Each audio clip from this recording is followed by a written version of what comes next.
দর্শক, নব্য হাইব্রিড পাতি নেতা এই শব্দটি নিশ্চয় শুনেছেন। শব্দটি দিয়ে সাধারণত একদল নতুন প্রজন্মের রাজনীতিবিদকে বোঝানো হয়েছে।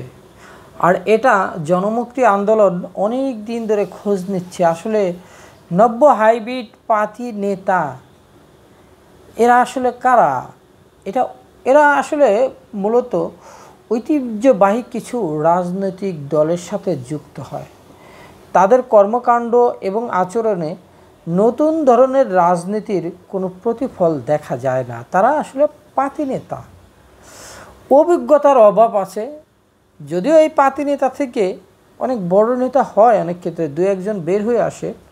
নতুন প্রজন্মের এই নেতারা যদি পর্যাপ্ত রাজনৈতিক অভিজ্ঞতা অর্জন না করে তারা কিন্তু কোনোদিনও বড় হতে পারবে না করেই এই অভিজ্ঞতা অর্জন না করেই তারা কিন্তু বিশাল ক্ষমতায় আসতে চায়। তারা অনেক ক্ষমতা অর্জন করতে চায়। তারা দেশে একটা জটিল সমস্যা তৈরি করে, এর কোনো আর সমাধান হয় না।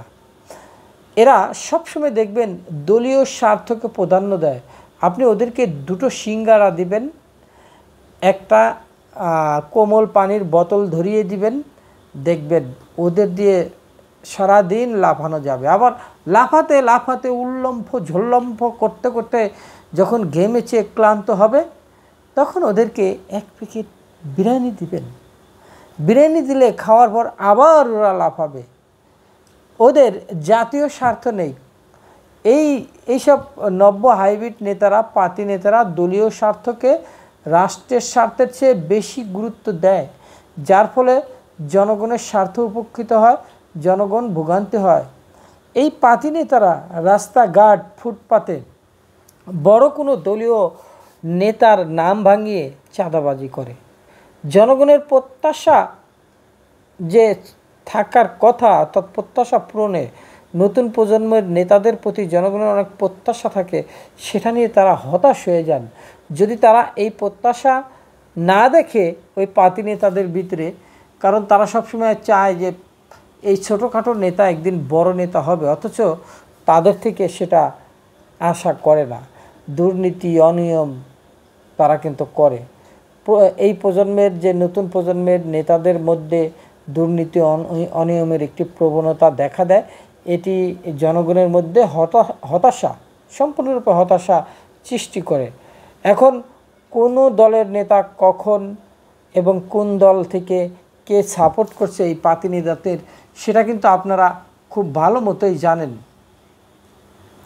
আর পাতি নেতাদের বেলায় সবসময়ই কিন্তু অভিযোগ আসে যে এই ধরনের নেতারা দলকে সবসময় ডুবিয়ে দেয়। দলের স্বার্থ দেখে, কিন্তু দলের স্বার্থ দেখছে কিন্তু দলকে ডুবিয়ে দিচ্ছে। কারণ বড় বড় নেতার নাম ভাঙিয়ে যখন চাঁদাবাজি করে, এই যে নাম, একজন মনে করেন আপনি একজন বড় নেতা, আপনার নাম ভাঙিয়ে আপনার পাতি নেতারা চাঁদাবাজি করছে, অর্থাৎ জনগণ কিন্তু বুঝতে পারছে না যে আসলে আপনি পাঠিয়েছেন নাকি তারা নিজেরাই নাম ভাঙাচ্ছে। অনেক ক্ষেত্রে জনগণ এটা বুঝে না, ভাবে না, এত বড় নেতার নাম বলছে, একটু কিন্তু সম্মান করে হোক, ভয়ে হোক বা অন্য কোনো কারণেই হোক, তারা কিন্তু চুপ থাকে। পরবর্তীতে বড় নেতাদেরও এখানে একটা ভূমিকা আছে। সেটা হচ্ছে যে দেখেন, কর্মী ছাড়া যত বড় নেতাই হোক মূল্য নেই। কর্মী যেন তেন কর্মী লালনের জন্য অনেক সময় এই পাতি নেতাদের তারা আশ্রয় প্রশ্রয় দেয়। এই জন্য পাতি নেতাদের জন্য বড় সমস্যা। এই ধরনের নেতাদের সাথে দুর্নীতি অনিয়মের ঘটনা থাকা জড়িত অভিযুক্তরা প্রায়ই নিচে নেমে যায়, বড় বড় নেতারা, এবং তারা বিভিন্ন প্রকল্প ও চুরির মাধ্যমে অর্থ আত্মসাৎ করার জন্য তারা কিন্তু পাতি নেতাদের কাজে লাগায়। এখন জনগণের উপর এটা নিয়ে অনেক চাপ আছে।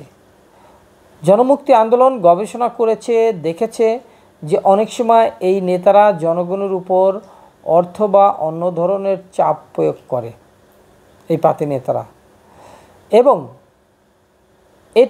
এটাকে সাধারণত আমরা সবাই চাঁদাবাজি বলি। এবং এই যে চাঁদা দাবি করে, অর্থ দেখবেন বেশিরভাগ পাতি নেতারাই ফুটপাতের দোকানদারদের কাছ থেকে বা ভ্রাম্যমাণ দোকানদারদের কাছ থেকে চাঁদা দাবি করে, বা দলীয় কোনো অনুষ্ঠান সেলিব্রেশনের জন্য চাঁদা দাবি করে।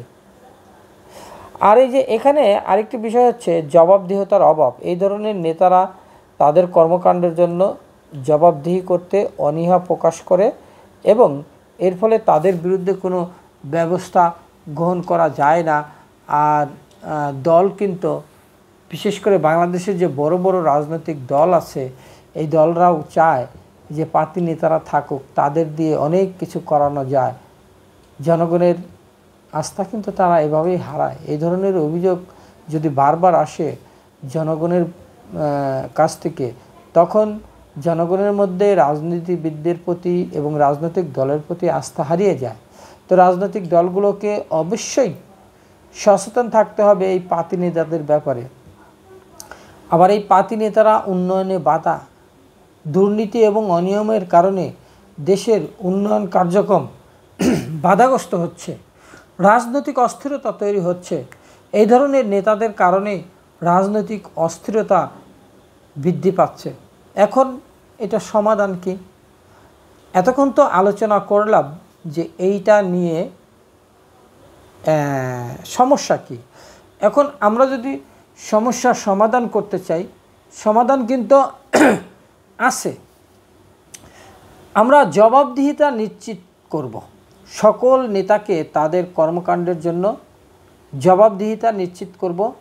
দুর্নীতি দমনে জনগণের জন্য কঠোর ব্যবস্থা গ্রহণ করতে হবে। জনগণকে সচেতন করতে হবে, জনগণকে তাদের অধিকার সম্পর্কে সচেতন করে তুলতে হবে।